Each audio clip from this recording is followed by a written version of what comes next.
ಹೈದರಾಬಾದ್ನ ಅಲ್ಲ ಅಲ್ಲ చెప్పేనల్ల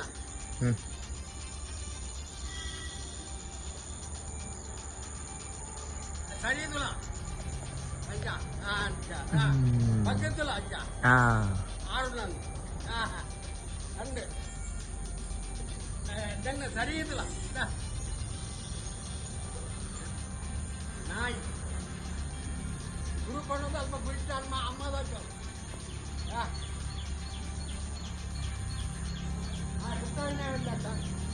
ಆಯ್ತು ಅಮ್ಮ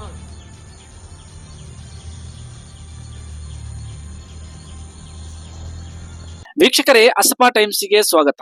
ಒಂದು ಕಾಲು ಸ್ಮಶಾನದಲ್ಲಿದ್ದರೂ ಕೂಡ ಅಕ್ಕಪಕ್ಕದವರೊಂದಿಗೆ ಸದಾ ಕಿರಿಕ್ ಮಾಡುವ ವೃದ್ಧರಿಗೇನು ನಮ್ಮ ಸಮಾಜದಲ್ಲಿ ಕಡಿಮೆ ಇಲ್ಲ. ಸಮಾನ ವಯಸ್ಕರ ಜೊತೆಗಾದರೆ ಮಾತಿಗೆ ಮಾತು ಇನ್ನೇನೋ ಮಾಡಿ ಬುದ್ಧಿ ಕಲಿಸಬಹುದು.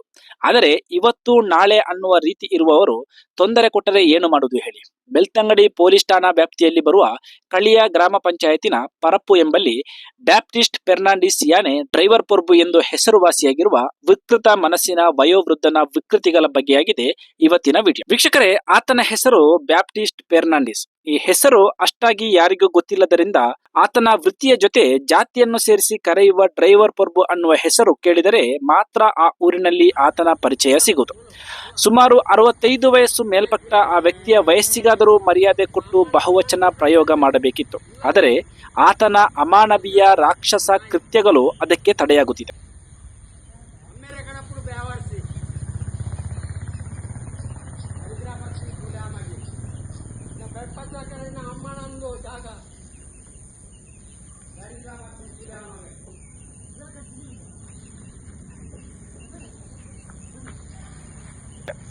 ವೀಕ್ಷಕರೇ, ಕಳಿಯ ಗ್ರಾಮದ ಪರಪ್ಪು ಬಸ್ ಸ್ಟ್ಯಾಂಡ್ನಿಂದ 200 ಮೀಟರ್ ಅಂತರದಲ್ಲಿ ಅಕ್ಕಪಕ್ಕ 5-6 ಮನೆಗಳಿಗೆ ಹೊಂದಿಕೊಂಡು ಈತನ ಮನೆ ಮತ್ತು ತೋಟ ಇರುವುದು. ಊರು ಅಂದ ಮೇಲೆ ಕೋಳಿ ಆಡು ಸಾಕುವುದು ಮಾಮೂಲಿ. ತೋಟಕ್ಕೆ ಸರಿಯಾದ ಬೇಲಿ ಹಾಕದಿದ್ದರೆ ಆಡು ದನ ನುಗ್ಗುವುದು ಕೂಡ ಸಾಮಾನ್ಯ. ಯಾರು ಕೂಡ ಬೇಕು ಅಂತಲೇ ಪ್ರಾಣಿಗಳನ್ನು ಅಲ್ಲಿ ಬಿಡುವುದಿಲ್ಲ. ಒಂದು ದಿನ ಪಕ್ಕದ ಬೀದಿಯ ಒಂದು ಆಡು ಆತನ ತೋಟಕ್ಕೆ ನುಗ್ಗಿದ್ದಕ್ಕೆ ಆತ ಕೊಟ್ಟ ಶಿಕ್ಷೆ ಏನು ಗೊತ್ತಾ? ಪುಟ್ಟ ಆಡಿನ ಕಿವಿಯನ್ನು ಚಾಕುವಿನಿಂದ ಕೊಯ್ದು ಬಿಟ್ಟಿದ್ದಾರೆ. ಮಾತ್ರವಲ್ಲ, ನೋವಿನಲ್ಲಿ ಚೀರಾಡುತ್ತಾ ಒದ್ದಾಡುತ್ತಿದ್ದ ಆಡನ್ನು ಬಿಡದೆ ಕಟ್ಟಿ ಹಾಕಿ ತನ್ನ ರಾಕ್ಷಸ ಗುಣವನ್ನು ತೋರಿಸಿದ್ದ. ಆಮೇಲೆ ಏರಿಯಾದವರು ಎಲ್ಲ ಒಟ್ಟು ಸೇರಿ ಬುದ್ಧಿ ಹೇಳಿ ಆಡನ್ನು ಬಿಡಿಸಿ ತಂದಿದ್ದರು. ಅದೇ ರೀತಿ ಪಕ್ಕದ ಮನೆಯ ಕೋಳಿಯೊಂದು ಅಂಗಳಕ್ಕೆ ಬಂತು ಎಂದು ಹಿಡಿದು ಕಾಲಲ್ಲಿ ಕತ್ತು ಹಿಸುಕಿಕೊಂಡಂತಹ ರಾಕ್ಷಸ ಈತ. ಇಂತಹ ರಾಕ್ಷಸ ಪ್ರವೃತ್ತಿಗಳು ಹಲವಾರು ಇದ್ದರೂ ಕೂಡ ಆತನ ವಯಸ್ಸು ನೋಡಿ ಊರಿನವರು ಬಾಯಿ ಮಾತಲ್ಲಿ ಬುದ್ಧಿ ಹೇಳಿ ಮರಳುತ್ತಿದ್ದರು. ಕುಡಿದು ತೂರಾಡುತ್ತಾ ನಶೆಯಲ್ಲಿ ಆತನ ಬಾಯಿಯಲ್ಲಿ ಬರುವ ಪದಪುಂಜಗಳು ಕೇಳಿದರೆ ಎಂತವರ ರಕ್ತವು ಕುದಿಯುತ್ತದೆ.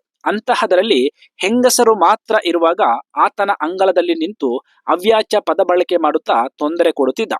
ಕಳೆದ 6 ತಿಂಗಳ ಹಿಂದೆ ಪಕ್ಕದ ಮನೆಯ ಹೆಂಗಸರಿಗೆ ಅವ್ಯಾಚ್ಯ ಪದ ಬಳಕೆ ಮಾಡಿದಾಗ ಅಲ್ಲಿಯ ಗಂಡು ಮಕ್ಕಳು ವಯಸ್ಸು ನೋಡದೆ ಮಂಗಳಾರತಿ ಮಾಡಿದ್ದರು. ಈ ಪ್ರಕರಣ ಪೊಲೀಸ್ ಠಾಣೆಯವರೆಗೂ ತೆರಳಿತು. ಬೆಳ್ತಂಗಡಿ ಪೊಲೀಸ್ ಠಾಣೆಯಲ್ಲಿ ಡ್ರೈವರ್ ಪೊರ್ಬು ಹೆಸರು ಮತ್ತು ಆತನ ವಿಕೃತಿ ಗೊತ್ತಿಲ್ಲದ ಪೊಲೀಸರು ಕಡಿಮೆ ಅನ್ನಬಹುದು. ಆದರೆ ಆತನ ವಯಸ್ಸು ನೋಡಿ ಸುಮ್ಮನಾಗುತ್ತಿದ್ದರು. ಮುಂದಿನ ದಿನಗಳಲ್ಲಿ ಇಂತಹ ವರ್ತನೆ ಮುಂದುವರಿದರೆ ವಿಡಿಯೋ ಮಾಡಿಟ್ಟುಕೊಳ್ಳಿ ಎಂದು ಪೊಲೀಸರು ಹೇಳಿದರು. ತದನಂತರ ಬ್ಯಾಪ್ಟಿಸ್ಟ್ ಫೆರ್ನಾಂಡಿಸ್ ಯಾನೆ ಡ್ರೈವರ್ ಪೊರ್ಬುವಿನ ಹಾರಾಟ ಚೀರಾಟ ತಕ್ಕ ಮಟ್ಟಿಗೆ ತಣ್ಣಗಾಗಿತ್ತು. ಆದರೆ ಇವತ್ತು ಮುಂಜಾನೆ 8 ಗಂಟೆ ಆಸುಪಾಸಿಗೆ ರಾತ್ರಿ ಹಾಕಿದ ಪೆಗ್ಗಿನ ನಶೆ ಇಳಿಯದ ಪೊರ್ಬು ತನ್ನ ಪರಾಕ್ರಮ ತೋರಿಸಲು ಶುರುವಿಟ್ಟಿದ್ದ. ತಮ್ಮ ಮನೆಯ ಅಂಗಳ ಕ್ಲೀನ್ ಮಾಡುತ್ತಿದ್ದ ಪಕ್ಕದ ಮನೆಯ ಹೆಂಗಸರ ಮುಂದೆ ಅಸಭ್ಯ ಮಾತುಗಳ ಜೊತೆ ಅಸಭ್ಯ ವರ್ತನೆಯನ್ನು ಪ್ರಾರಂಭಿಸಿದ್ದ. ತಾನು ಉಟ್ಟ ಪಂಚೆಯನ್ನು ಬಿಚ್ಚಿ ಮರ್ಮಾಂಗ ತೋರಿಸುತ್ತಾ ತುಳು ಭಾಷೆಯಲ್ಲಿ ಅವ್ಯಾಚ್ಯವಾಗಿ ಮಾತನಾಡುತ್ತಿದ್ದ.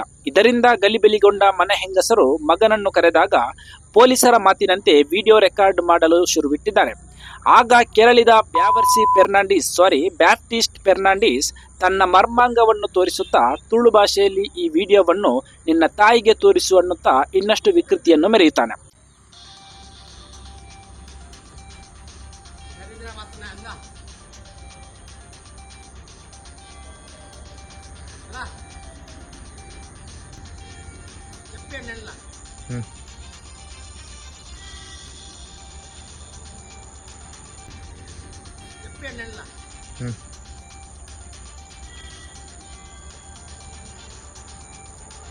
సరిదులా అయ్యా పక్కదులా అయ్యా ఆడున్నాను ಹಂಗೆ ಇದನ್ನು ಸರಿ ಇಲ್ಲ ನಾಯಿ ಹುಡುಕೊಂಡು ಅಲ್ಪ ಬಿಟ್ಟು ಅಮ್ಮದ ಆತನ ಈ ವಿಕೃತಿ ಎಂತಹ ಮಕ್ಕಳ ರಕ್ತವು ಕುದಿಯದಿರಲ್ಲ. ಆದರೆ ಕಾನೂನು ಕೈಗೆತ್ತಿಕೊಳ್ಳಬಾರದು ಅನ್ನುವ ಒಂದೇ ಕಾರಣಕ್ಕೆ ಮಕ್ಕಳು ಸಂಯಮದಿಂದ ವರ್ತಿಸಿ ಬೆಳ್ತಂಗಡಿ ಪೊಲೀಸ್ ಠಾಣೆಯಲ್ಲಿ ಮನೆಯ ಹತ್ತಿರ ಅಸಭ್ಯ ರೀತಿಯಲ್ಲಿ ವರ್ತನೆ ಎಂಬ ದೂರಿನಡಿಯಲ್ಲಿ ಪ್ರಕರಣವನ್ನು ದಾಖಲು ಮಾಡಿದ್ದಾರೆ. ಈ ಬಗ್ಗೆ ಠಾಣಾ ಎಎಸ್ಐ ಸ್ಥಳಕ್ಕೆ ಭೇಟಿ ನೀಡಿದ್ದು ವಿಕೃತ ವಯೋವೃದ್ಧನನ್ನು ಠಾಣೆಗೆ ಕರೆದು ವಿಚಾರಣೆ ಮಾಡುವುದಾಗಿ ತಿಳಿಸಿದ್ದಾರೆ. ಈತನ ವರ್ತನೆಯ ಬಗ್ಗೆ ಬೆಳ್ತಂಗಡಿ ಪೊಲೀಸರು ಗಂಭೀರವಾಗಿ ಪರಿಗಣಿಸಿ ಆತನಿಗೆ ತಕ್ಕ ಸಾಕ್ಷಿ ಮಾಡದೇ ಇದ್ದಲ್ಲಿ ಇಂತಹ ವರ್ತನೆಗಳು ಪುನರಾವರ್ತನೆ ಆಗುವ ಸಂಭವವೂ ಹೆಚ್ಚಿದೆ. ಯಾಕೆಂದರೆ ಇದು ಈತನ ಮೊದಲನೆಯ ವರ್ತನೆಯಲ್ಲ. ಇಂತಹ ಹಲವಾರು ರಾಕ್ಷಸೀಯ ಕೃತ್ಯಗಳು ಈತನಿಂದ ಈ ಮೊದಲು ಸಂಭವಿಸಿದೆ. ವೀಕ್ಷಕರೇ, ಈಗ ನಿಮಗೆಲ್ಲ ಒಂದು ಸಂಶಯ ಬರಬಹುದು. ಫೆರ್ನಾಂಡಿಸ್ ಯಾಕೆ ಈ ರೀತಿ ಪೆರ್ಚಿ ಕಟ್ಟುವುದು, ಇಲ್ಲ ಈ ರೀತಿ ಯಾಕೆ ವರ್ತಿಸುವುದು, ಆತನ ಸಮಸ್ಯೆ ಏನು ಎಂದು? ಅದಕ್ಕೆ ಕಾರಣ ಇಲ್ಲಿದೆ ನೋಡಿ. ಮೊದಲು ಆತನ ಮನೆ ಪಕ್ಕ ದೊಡ್ಡ ಗುಡ್ಡೆಗಾಡು ಪ್ರದೇಶವಿತ್ತು. ಕ್ರಮೇಣ ಮನೆಗಳ ನಿರ್ಮಾಣವಾಯಿತು. ಆತನ ಮನೆಯ ಪಕ್ಕದಲ್ಲಿ ಮನೆ ನಿರ್ಮಾಣ ಮಾಡುವ ಸಂದರ್ಭದಲ್ಲಿ ಪಂಚಾಯತಿ ನೀರಿನ ಪೈಪಿಗೆ ಕಲೆಕ್ಷನ್ ಕೊಟ್ಟಿರುವ ದಪ್ಪ ಪೈಪ್ ಒಂದು ಭೂಮಿಯ ಅಡಿಯಲ್ಲಿದ್ದು ಪಿಕ್ಕಾಸಿಗತಾಗಿ ಚೂರಾಗಿತ್ತು. ಆ ಪೈಪ್ ಯಾರ ಮನೆಗೆ ಹೋಗಿದೆ, ಯಾರದು ಎಂದು ಪಕ್ಕದ ಮನೆ ಅದೇ ಬ್ಯಾಪ್ಟಿಸ್ಟ್ ಫೆರ್ನಾಂಡಿಸ್ ಜೊತೆ ಕೇಳಿದ್ದರಾದರೂ ಆತ ತನಗೆ ಗೊತ್ತಿಲ್ಲ ಅಂದಿದ್ದ. ನಿಜವಾಗಿಯೂ ಆ ಪೈಪ್ ಅಕ್ರಮ ಅಳವಡಿಕೆಯಾಗಿತ್ತು. ಅದು ಆತನ ತೋಟದಲ್ಲಿರುವ ಟ್ಯಾಂಕಿಗೆ ಹೋಗಿ ತಲುಪುತ್ತಿತ್ತು. ಎಲ್ಲಿ ತನ್ನ ಅಕ್ರಮ ಬಯಲಾಗುತ್ತದೆ ಅಂತ ಹೆದರಿ ಗೊತ್ತಿಲ್ಲ ಅಂತ ಹೇಳಿದ. ಯಾರದು ಅಲ್ಲ ಅಂದ ಮೇಲೆ ಗುಡ್ಡೆಯ ಒಳಗೆ ನೀರು ಹೋಗುವುದು ಯಾಕೆ ಎಂದು ಪೈಪಿಗೆ ಎಂಡ್ ಕ್ಯಾಪ್ ಹಾಕಿ ಮುಚ್ಚಲಾಗಿತ್ತು. ಇದು ಡ್ರೈವರ್ ಪ್ರಭುವಿಗೆ ನುಂಗಲಾಗದ ಬಿಸಿ ತುಪ್ಪವಾಗಿ ಪರಿಣಮಿಸಿ ಆ ಮನೆಯವರ ಮೇಲೆ ದ್ವೇಷ ಹುಟ್ಟಲು ಕಾರಣವಾಯಿತು. ಅಲ್ಲಿಂದ ಇಲ್ಲಿಯವರೆಗೆ ಒಂದಲ್ಲ ಒಂದು ನೆಪವೊಡ್ಡಿ ಕಿರಿಕಿರಿ ಮಾಡುತ್ತಾ ಬಂದಿದ್ದ.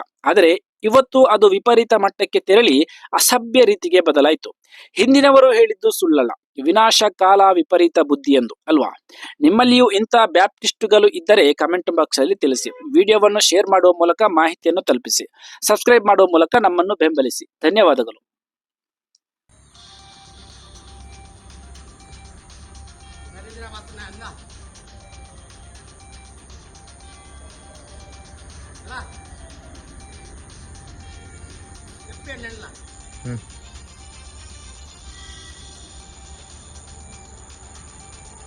ಸರಿ ಇಲ್ಲ ಅಜ್ಜ ಬಗ್ಗತ್ತಿಲ್ಲ ಅಜ್ಜ ಆಡು ನಾನು ಹಂಗೆ ಇದನ್ನು ಸರಿ ಇಲ್ಲ ನಾಯಿ ಹುಡುಕೊಂಡು ಅಲ್ಪ ಬಿಟ್ಟು ಅಮ್ಮದ